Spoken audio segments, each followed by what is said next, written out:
Learning how to blend organic and electronic elements can be really challenging, but as a producer, it's one of the most valuable skills that you can learn. It not only makes you more versatile, but it opens you up to this world of creative possibilities. So today I'm breaking down Ordinary by Alex Warren. This is a massive pop track, and the production techniques used here can be applied to a range of other artists within the genre. So let's dive in, but first, here's the example.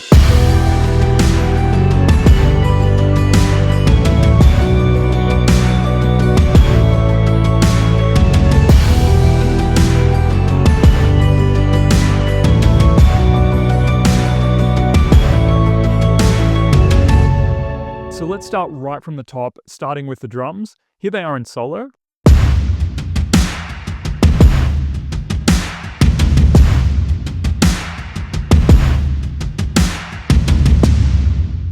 So we're really looking for that blend of organic and electronic elements. So if we start with the kick, it's a basic sub kick, and that basically supports everything. Here it is in solo. Now the second layer we've got here is actually a stomp, and it sounds like this. Sounds a little bit funny in solo, but you'll sort of see how it comes together in a second. The third layer is then a tambourine. So we want to really try and blend those together in a way that makes the kick still sound cohesive and like it's one kick. So first up, I want to show you some of the processing on the sub. We've got a basic sub kick here, some very, very light EQ with a bit of a bump around 1200. We're not doing a whole heap here. That just gives it that little bit of punch. And then we've taken out just a touch of those low ends that we don't really need. A very, very small bit of dynamic EQ just on the fundamental to give it that boost. It looks a little less than I normally do, so I must have sort of forgotten to boost it a little bit, but nevertheless, still sounds okay as is. So then we move on to transient design. More than usual going on here. I think that was just sort of in post. After you hear everything, you sort of want certain things to pop through more. So we've got the mix at around halfway. Something I love about this plugin, about Smack Attack, that you can actually do this in parallel. So we've got that at 54, really highlighting some of those transients that are super important for a track like this. So this is without Smack Attack. And then with. Subtle, but still doing a great job. You can really hear it punching through there. So the next kick that we've got, now this is really cool because you can sort of use this across genres if you ever want to layer kicks, even in more hip hop stuff or other branches of maybe indie pop even. If you want to give your kicks that extra sort of room and even that sort of stomp element, this is a great way to do it. So we've got a stomp here from That Sound, really great sample pack company. And what we've done first is actually fade in the attack. So what this does is actually allow the sub to have control of that initial transient. And then this comes in slightly after with that little slope on the front end. So this is what they sound like together. And there's some special processing going on here just to make sure that these kicks actually go well together. We're actually using dynamic EQ to pull out some of that low end from the stomp whenever that sub kick hits. So we've got Pro Q3 going here and we've hooked it up to the sub kick just above it. We've got dynamic EQ pulling out a lot of those lows. So as you can see the data here while it plays. So you can really see where those clashes are happening, and the more you can sort of get things out of the way of the other, it will just make your mixing so much cleaner, so much clearer. So basically every time that sort of, 50 to 100 hits in that kick drum, it's being ducked out of the stomp. And that's what makes room for it, because what we're really wanting out of that stomp is not so much the low end. We're looking for that top end, for the room, the reverb, and just that stompy element that just gives it something when that kick hits. So that's very, very cool. And now an extra element that we've added to that, we've also got just a touch of limiting from Smack Attack on that stomp. Probably doesn't need a whole heap of attack or anything like that. I seem to have just sort of lengthened it a little bit on the sustain. And so that third element is really what gives it that top end that it sort of needs in this situation. It's also, I think, very, very faintly in the original track. That's this tambourine that we've used here. And so on that tambourine, we've done almost nothing and just sort of swept off a little bit of that high end just to kind of shape it around what we're doing. So these are those three elements together. So the third layer, which is sort of a complementary layer, are the toms, which actually complement the kick pattern as well. So if we have a look at the tom line, this is what it sounds like.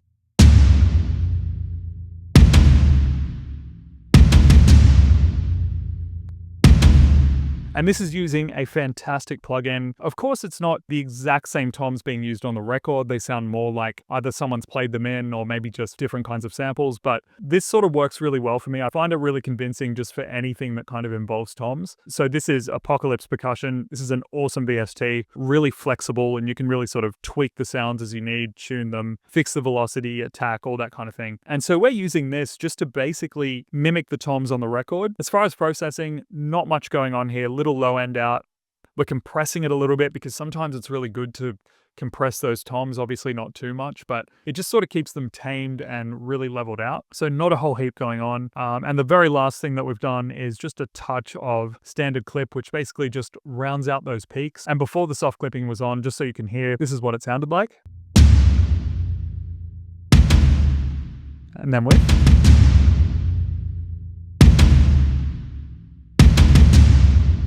So super subtle, not doing a whole heap, as you can see. It's just rounding out those peaks just a little bit. So all together with the 3 kick layers and the toms, this is what it sounds like.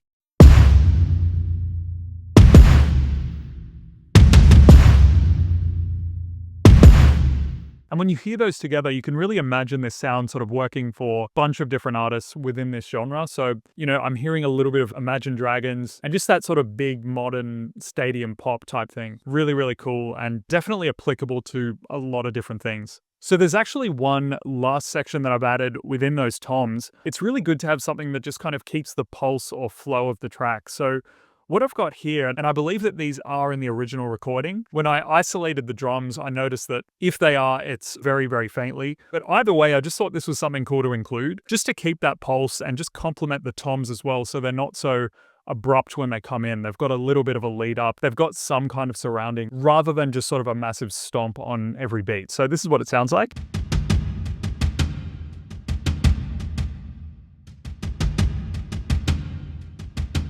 Just to make it that much more organic or just sort of humanized, I've zeroed in on the volume. So if we have a look at the automation here, every time those toms play, we've basically got the automation, we've got the volume slowly creeping up, and that just makes the biggest difference. So this is what it sounds like. And as far as processing, it's much the same as the toms we were using before. Of course, just playing around with some of the dials within Apocalypse, tuned it down a little bit, turned the release down so these hits were a little bit shorter. They're almost more like a very different percussive element rather than a tom. But of course, if there was a drummer playing this track and you always want to try and imagine what it would be like if a real instrumentalist played it, you'd imagine they were sort of doing sort of ghost notes and things on the toms just in leading up to those bigger notes. So I thought it was something really cool that you can sort of add just to give it that extra sort of human touch. So with all of that together, this is what it sounds like.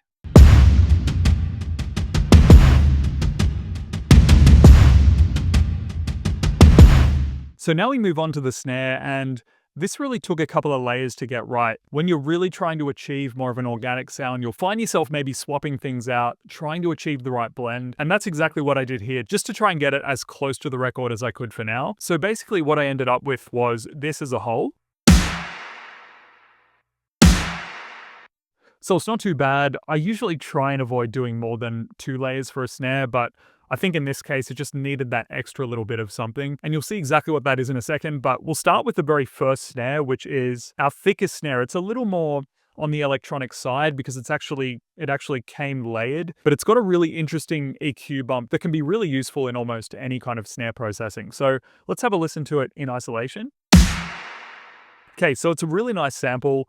Again, I wouldn't normally use a layered sample like this, but it just sounded good out of the box, so this is what it looks like. What we can see going on here is a little bump at probably around 70, and then there's another one happening at around 181. Now, you would typically see that 181 bump, maybe 170, 160 for a snare, which is really cool. But this one looks like it's come layered with a bit of a kick underneath it. And of course, that's a great technique just to sort of layer a softer kick underneath your snares, here and there, depending on where it works for you.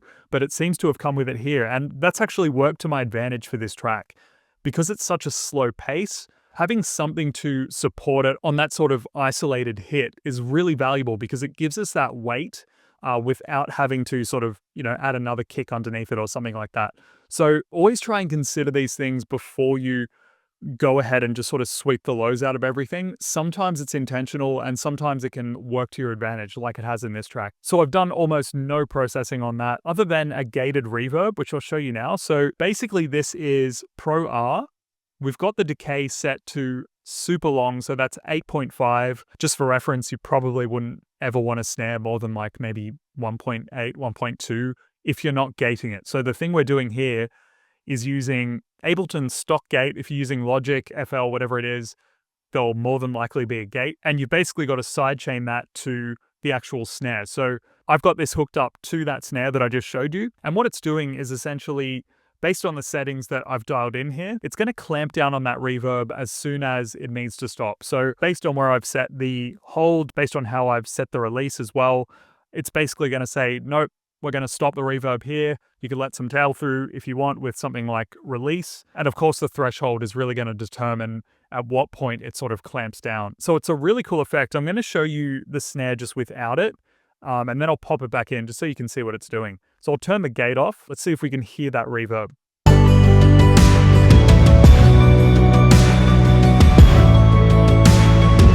So if you listen carefully, you can only just hear that tail just sort of traveling along, which we really don't want in this situation. So with this gate, we're going to turn it back on. So I'll go without quickly and then I'll turn it on. Off. On.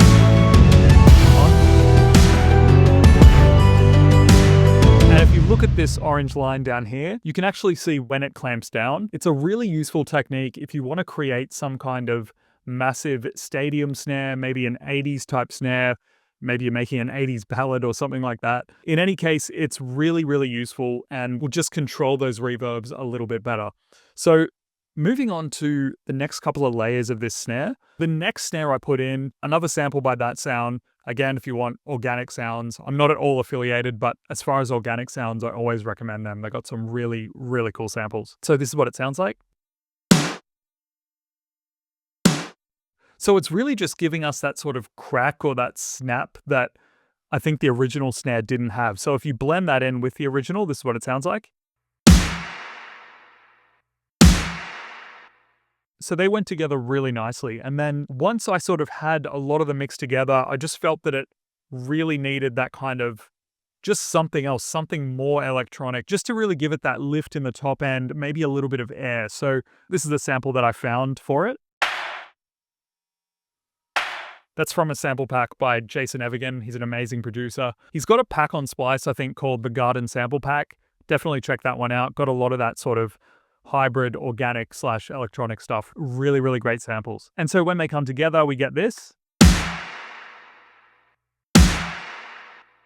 So it's nice and clean. We've got that low end, and we've also just got that layer of air, which is really, really nice. So if we have a look on the actual snare group, so we've got a touch of compression. I'm using a sidechain here just with the filter so that the low end of that snare doesn't react to the compressor, because if I leave that off or I, swing it back here or something like that, the compressor is going to start squashing that low end, and I really don't want that when I'm actually purposefully using something with that sort of 170 or just below sort of area. So that's a really great technique. You can do that on your master as well, just so that the low end doesn't really get squashed. It's a really great technique. I've taken some of the attack off here. You would think normally because it's drums, I'm going to have the attack all the way to the right, but it almost had too much attack on it and it was really just popping out of the track. So by the end of this track, I was really just looking to kind of squash that snare, really get that commercial type sound as much as I could anyway, and just having it sort of a little bit more compressed, ironing out some of those transients really helped it stay in the mix, which was really cool. And so then, of course, we've got a little bit of soothe, just with the dampen the snare preset, really great preset. You almost can't tell, but I think that with headphones on speakers and things like that, it definitely makes a difference. Gets rid of some of that harshness, especially in some of the upper frequencies. So after the snare, that's more or less all of our drums. So here's the full drum group again.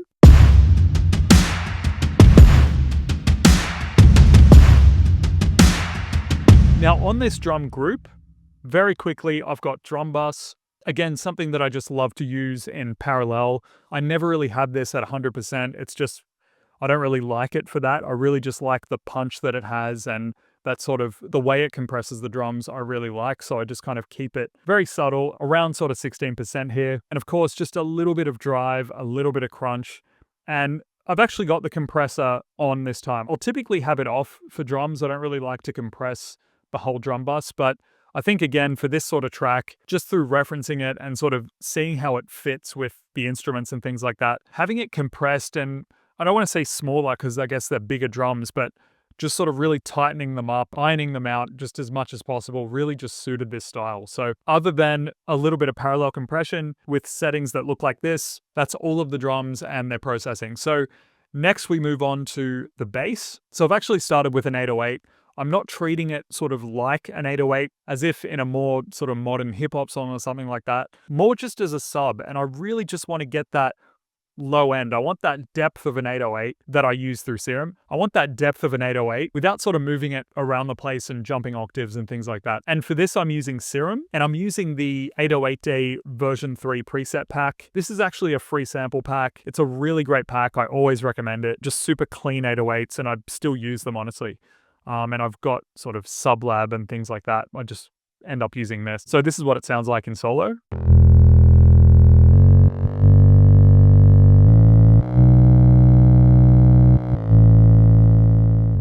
So it's got a bit of that buzz, which doesn't sound great in solo, but in the mix, that can be really, really useful. It just sort of helps it pop a little bit more, especially on smaller speakers, just to give the illusion, at least, that someone is sort of perceiving sub-frequencies. So after that, we've got EQ. Even with that buzz, I've still taken off some of it at the beginning, along with a slight high pass, a little bit of saturation. I find this really important with subs in particular. Speaking of kind of hearing those upper harmonics, those sub-harmonics, it's really important just to sort of kind of lift the hairs on it and really allow it to sort of pop on different speakers. So I just use the Ableton stock saturator. It's at about halfway, so it's in parallel, and I'm using the soft clipping function. I've set it to mono. I've also used a really cool plugin here called Neutron 4. If ever I'm just sort of unsure about my processing, or I'm just sort of not sure if something's sitting the way I want it to, I'll actually run it through Neutron 4. And this basically has like I believe they call it like an AI learning type thing. So you basically press this, it goes through the motions, learns it, and gives you the best sort of EQ, compression, whatever it needs. I find it sometimes to be a little bit repetitive. It sort of just makes sort of similar settings for certain things, but it can still be really useful. And, you know, you can sometimes even surprise yourself when you kind of hear something back after it.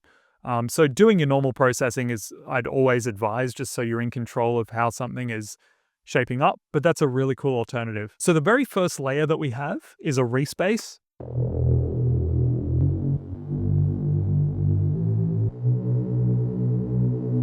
That's just in Serum. We've got a pretty decent high pass on here because we don't need a lot of those frequencies. We've used Neutron 4 just to blend it in, compressed it a little bit more just because this particular preset's a little bit wavy. Just on different notes, it can sometimes sound a little bit louder, a little bit softer. So just wanted to compress that a little bit just to iron it out. And lastly, we've got a higher octave of that res. I believe it's a different preset though.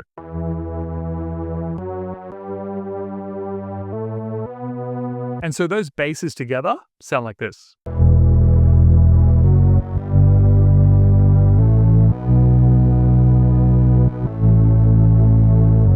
Now, right underneath those basses, I've actually got some electric guitars. Now, if you listen closely to the original, you can hear some sort of power chords being played in the back. So just the first and fifth of every note, you'll see that it looks absolutely crazy here just with editing and things like that. But it's really because the plugin sort of wasn't doing what I wanted it to. If I wanted it to play just a single note, it would sometimes just play two notes randomly. Could be a bug, I might need to just update it or something like that. But what I ended up doing was just bouncing some of those tracks out, pasting them, pausing the sections where those new parts were playing. But after all that, I came up with this. So definitely not perfect, but gives you the idea, and it's really cool that you can even do that kind of thing with a VST. So I would definitely go back and sort of refine a lot of that stuff, maybe even pick sort of a different sound. But that's using Electric Sunburst by Native Instruments. It's a really cool plugin. I use it on almost every production, whether it's for just sort of light plucking stuff or really sort of heavy power chord stuff. So this is using a preset called Toolbox, and it's got a bunch of different sort of rock things in there that you can try out. But it's a very versatile instrument. Highly recommend it. And so just on that bass group, we've got some light dynamic EQ. This is hooked up to the kick, the sub kick, and basically just so, we're pulling out those frequencies from the bass that are conflicting with the kick every time it hits. So that can really just help clean it up.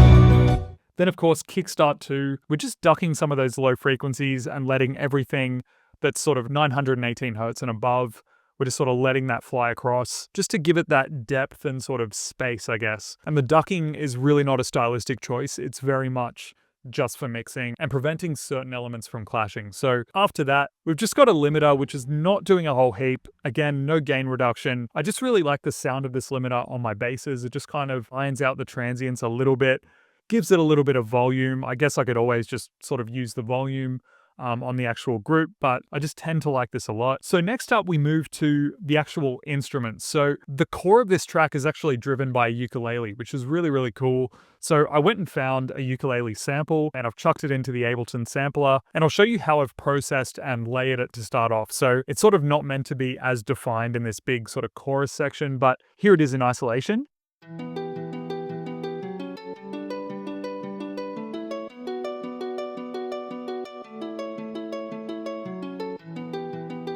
So yeah, I thought it was a really nice use of ukulele in this track, actually. It's not often you hear sort of arpeggios and things like that on a ukulele. I just thought it was really cool. It might even be just sort of a novelty, smaller guitar, I'm not sure, but I just assumed based on how it sounded that it was a ukulele. I've started with an EQ and then a very, very aggressive duck at around 200 hertz. And that's because it was just in the mix. It was really, really overpowering and I just sort of wanted to get rid of it. Probably a little bit drastic there, but it just really helped it sit in the mix and of course just sounded a lot better afterwards overall. So directly after that, a bit of compression, decided against standard clip. And then I've just got some reverb that I've just chucked on the track. I don't typically do that because I think it's better to just have it separate on a send. But every now and again, you might just want to sort of throw it on there, just sort of see how it sounds. You might like it for the effect or just what it does to the original sound. So if that's not a worry, you don't mind the original sound being compromised. Like maybe if it was a verse, I'd probably have that on a send, but it sort of worked out pretty nicely for this section. So in the actual recording, you'll hear a higher octave of that instrument. Now, instead of actually just sending that an octave above, I actually went with a serum preset, and that sounds like this.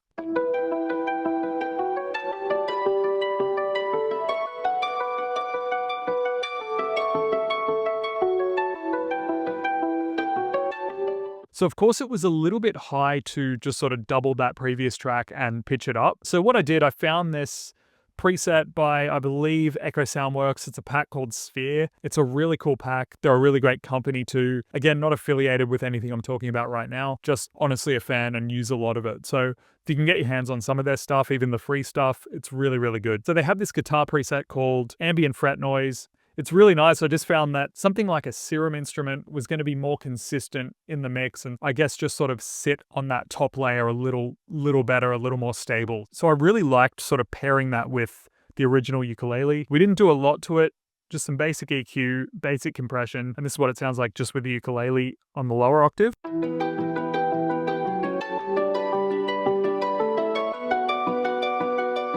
And then the very last thing that we added as far as the plucks go was just a basic acoustic guitar. I think I can hear one in the original, I can't recall, but either way I just found that it gave it that extra bit of sort of sparkle that maybe a ukulele doesn't have. So it just added something to the track for me. I thought it worked pretty well. So this is what it sounds like.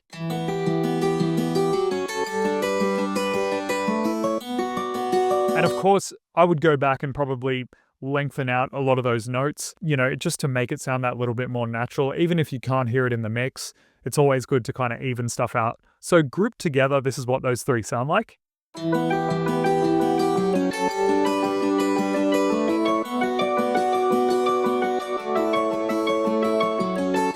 And just on that note, the very highest serum guitar, that's all the way to the left, which just separated it from everything else and again, just gives the track that little bit of extra width. So the next instrument we're going to look at is the organ, and I've paired that with another synth. So this is what the organ sounds like.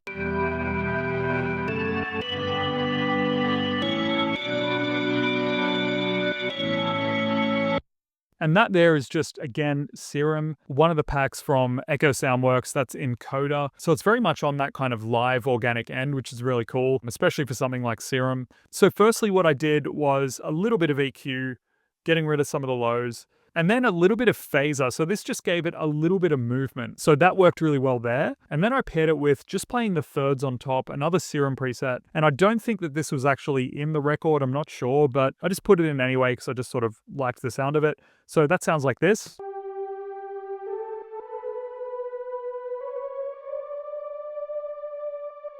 And then with the organ, it sounds like this.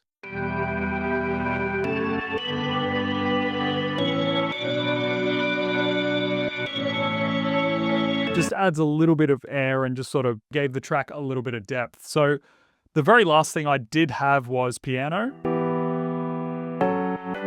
But I found that just kind of made the track a little bit clunky. I didn't really like the sound of it. And I'm not sure that it's actually in the original, but I do believe that there was a bass piano in there. So just the basses, nothing else. These have been pretty distorted, pretty sort of crushed. I didn't go back and clean them up, but this is what they sound like because it sort of fit in the track, worked for what I was doing. So this is what it sounds like.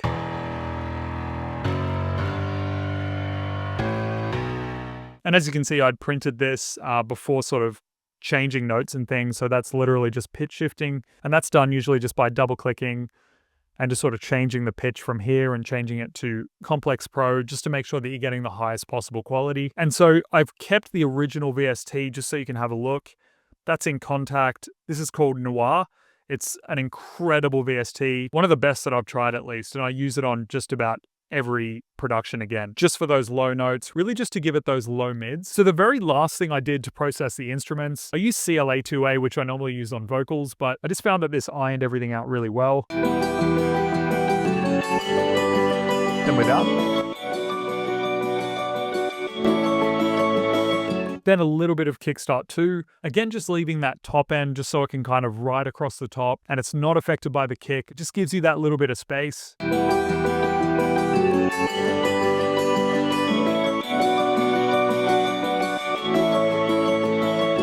And then we've got just a little bit of parallel compression and room reverb just for a little bit of that depth and width. So moving on to the effects, I've got a reverse cymbal here and in between, which is a little bit longer. Then alongside the crash, we've got this downlifter, which sounds like this.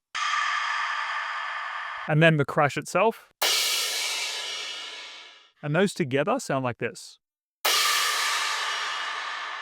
And so really, really simple with effects. I just drop the effect in there, make sure I, find the right sounds that work, obviously, but really no processing goes on there unless I have to take the lows out of something. But I'll usually just throw it on and let it do its thing. So lastly, we look at the master, got a little bit of EQ here with a bit of mid-side taking out the lows and just bumping up the high end a little bit on the sides only. And what that did was really give those guitars a little bit more sparkle on the sides of the mix. So directly after that, we've got a little bit of soft clipping, not a whole heap. I tend to drive the saturator a little bit more than the individual clipper on the left here when it comes to mastering. Now we've got a little bit of sculptor here. This isn't necessarily AI, but what it basically does, I've only got 5% of it. It's basically just sort of carving out some of that low stuff. And so what it's doing there is just giving it a little bit of that polish, a little bit of that top end. But at only 5 or 6%, it's really not doing a great deal. But of course, it's just the little things that add up along the way. So next we've got Imager. I've gone ahead and just sort of narrowed some of those lows up to around 223, just sort of doing this by feel. I believe I did this manually. Lifted some of those high mids. And with the very, very top end, I'm actually taking that down a little bit, narrowing it slightly. And the reason for that is if you've got a lot of this high end that's just kind of all around the stereo field, can actually be a little bit distracting, I find. So just narrowing that a little bit, the super high end, in this case, sort of 5, 6K upwards, I find that sort of containing that a little bit, bringing it a little bit towards the middle makes all the difference. So if you do use imaging at all, have a play around with that idea, see if you like it, see if it works for your mixes. Next, we got Soothe, mastered by Goodwin too. I've got that set to hard this time and almost halfway. Again, a go-to preset, just with sort of subtle adjustments. T-Rax 5, another go-to plugin, but of course the settings will vary just depending on what the track needs by the mastering sort of stage. I've given it a little bit of body because it sort of needed some of those low mids. I found it was lacking a little bit. Same with some of those sort of higher mids. I just sort of pumped that focus up a little bit. I'll just show you what the plugin's doing here as far as the push. So it's a little above 3 dB of gain reduction. I'll typically try and aim for around 3, but that's okay. I'll just sort of wound it back a little bit. Could probably do a little bit more. Added a little bit of volume.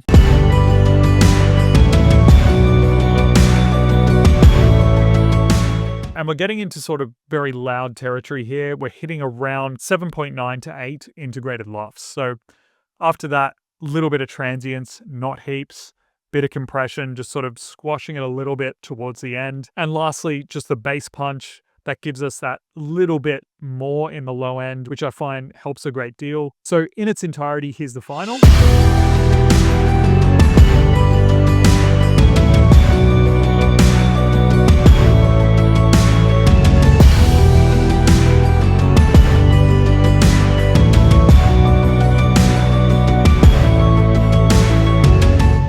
So that's Alex Warren's Ordinary. Don't forget to check out the next video somewhere on this screen. It's packed with a bunch more production tips that you can use right away. If you found this breakdown helpful, don't forget to like, comment, and subscribe. This is Music by G, and I'll catch you in the next one.